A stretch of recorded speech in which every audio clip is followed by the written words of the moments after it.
Bismillahirrahmanirrahim.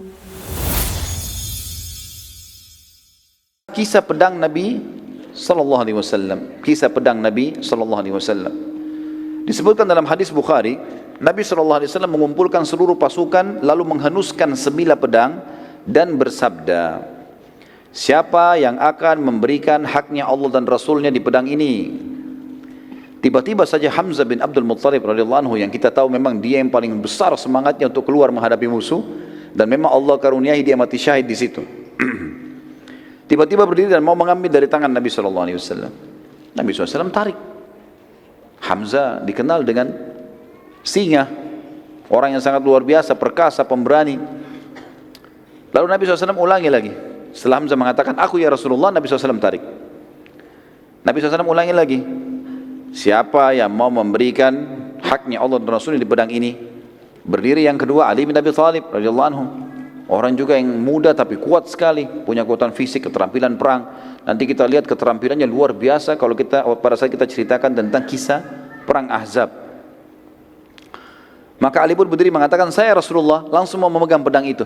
Karena dianggap ini kemuliaan, pedangnya Nabi SAW dikeluarkan lalu dikasih. Siapa yang mau berikan hak Allah dan Rasulnya di sini? Ternyata Nabi SAW tarik lagi. Suruh Ali duduk. Ulangi lagi, siapa yang mau memberikan haknya Allah dan Rasulnya di pedang ini? Berdiri Zubair bin Awam, yang sudah kita tahu kisahnya di perang Uhud, di perang Badar, bagaimana dia membunuh Abu Kabs, melempar tombak di antara dua matanya tembus sampai ke otaknya, gitu kan? Berdiri mengatakan, saya Rasulullah. Nabi SAW tarik lagi, suruh duduk. Diulangi lagi, siapa yang akan memberikan haknya Allah dan Rasulnya di pedang ini? Mikdad berdiri. Mikdad ini diisyaratkan oleh Umar bin Khattab seperti kekuatan 1000 orang. Suaranya keras, cepat kalau menyerang, macam-macam keterampilannya. Berdiri lagi, aku ya Rasulullah, mau dipegang lagi. Ditarik lagi oleh Nabi SAW, suruh duduk. Diulangi lagi, siapa yang mau memberikan haknya Allah dan Rasulnya di pedang ini? Maka perlu digarisbawahi teman-teman sekalian, keempat sahabat yang sudah lewat ini dianggap ini jawaranya muslimin. Keempat orang ini, bahkan setiap orang di antara mereka bisa dihitung kekuatan 1000 orang. Sebagaimana diriwayatkan oleh Umar bin Khattab pada saat mengutus pasukan pembebasan Mesir kepada Amr bin As. Waktu itu Amr memiliki 8000 personil, dan Amr tulis surat kepada Umar bin Khattab yang berbunyi, wahai Amirul Mukminin, genapkanlah pasukan kami 12.000 sehingga kami mendapatkan hadis Nabi SAW, tidak akan dikalahkan umatku yang berjumlah 12.000. Ya. Maka Umar bin Khattab pun mengirim 4 orang dari Madinah. Kan jumlahnya 8.000 kan? Butuh berapa ribu sekarang? Untuk 12.000 butuh 4.000. Umar bin Khattab kirim 4 orang, bukan 4.000. Yang dikirim itu adalah diantaranya Mikdad, yang ini, diantaranya Zubair bin Awam, diantaranya Sa'ad ya, bin Abi Waqqas, ya, ini dikirim. Maka mereka punya kekuatan yang luar biasa. Maka setelah keempat sahabat ini ditolak dan Nabi SAW masih ulangi, siapa mau memberikan haknya Allah dan Rasul di pedang ini, mereka saling lihat satu sama lain, kira-kira siapa nih? Ada satu sahabat mulia, pintar, cerdas orang ini, yang kita kenal dengan Abu Dujana Syammah radhiyallahu anhu.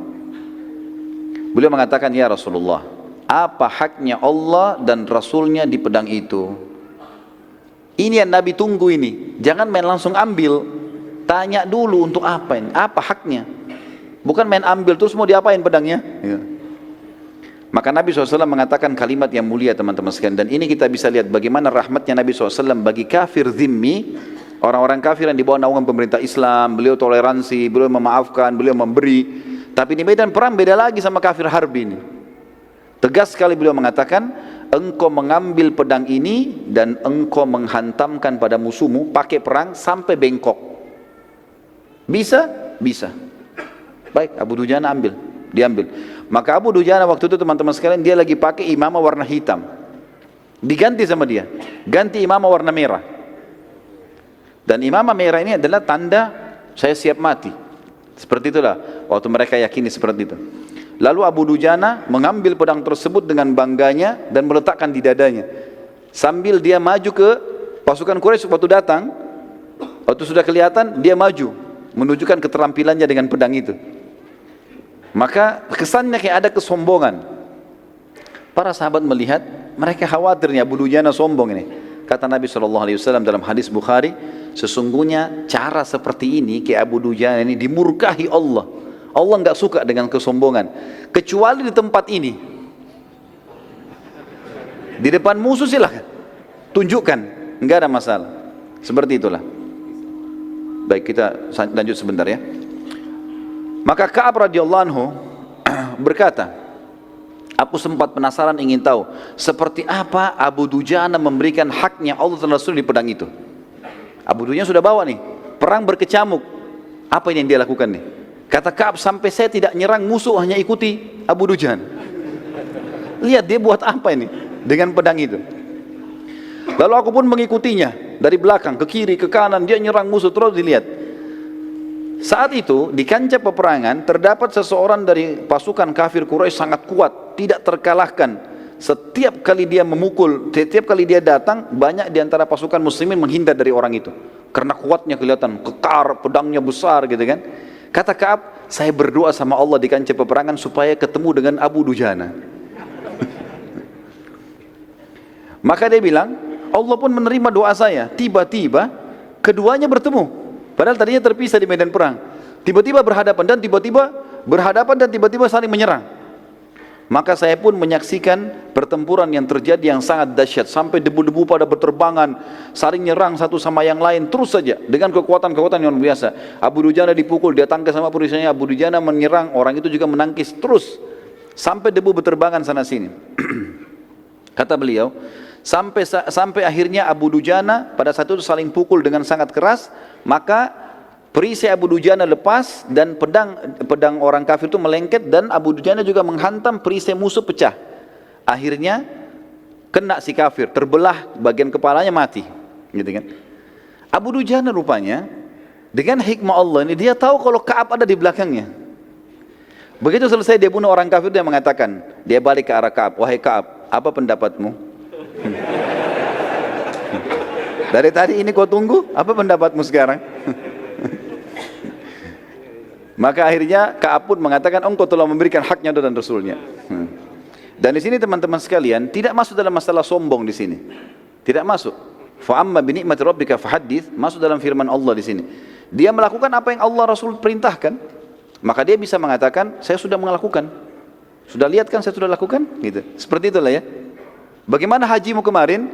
Ya saya sudah coba lakukan semaksimal mungkin. Enggak ada hubungannya dengan riak, kecuali dia niat untuk itu.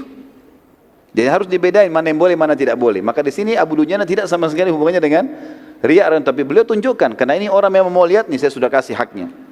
Sampai kalau bukan pedang ini bengkok, kepalanya dia yang bengkok gitu kan. Allahu a'lam. Baik, kita lanjutkan sebentar insyaallah dengan kisah-kisah yang lain.